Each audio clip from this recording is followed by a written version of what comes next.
Looking for love this Valentine's Day? Well, if you've ever ventured into online dating, this morning's story may make you think twice about who you're really talking to on the other side of the computer. Fox 17's Megan O'Halloran joins us more in the studio with on the phenomenon called catfishing. That's right. It's an online craze called catfishing, and usually we hear from the victims in cases like these. But this morning, we're going to bring you the other side of the story.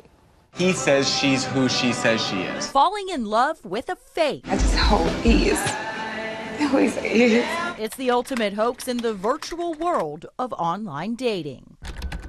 There's no guarantee the person you're talking to is who they say they are, and it can be extremely dangerous. It hooked the now infamous college football player Manti Te'o, and there's even a popular TV show named after it. Hello?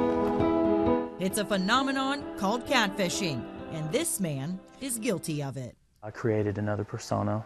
I would tell people, if asked, that I was divorced. I used someone else's picture on my profile from my real life picture. The married father of two asked us to protect his identity. We'll call him John.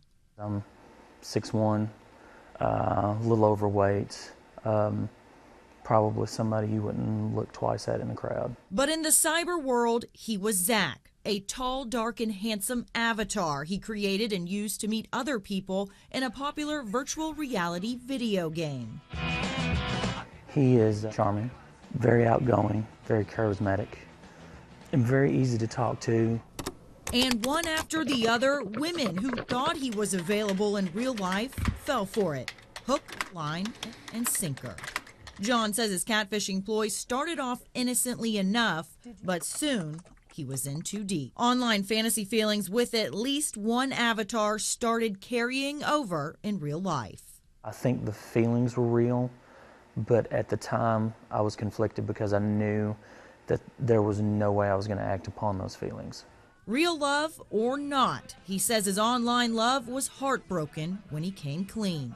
Psychologists say this type of behavior, simply put, is an escape method, something we all do in one way or another to cope with reality.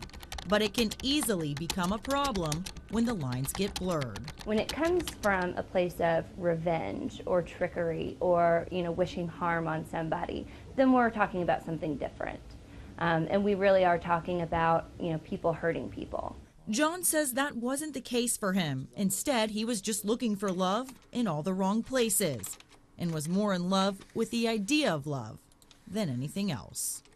Until you get into this role and you lose yourself to this online persona you create. But it's fantasy, it's not real life. Exactly. And who hasn't fallen in love with a love story?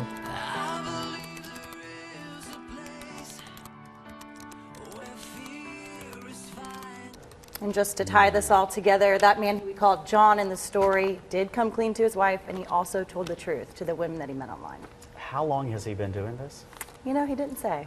Really? But he says he's not doing it anymore. Right. But he still is on Second Life. He is. He's still doing that. And his wife is on Second Life too, but he plays by the rules. And this has been going on for a long time, Yeah. but Manti Te'o, that whole story kind of pushed it out into the forefront. Right.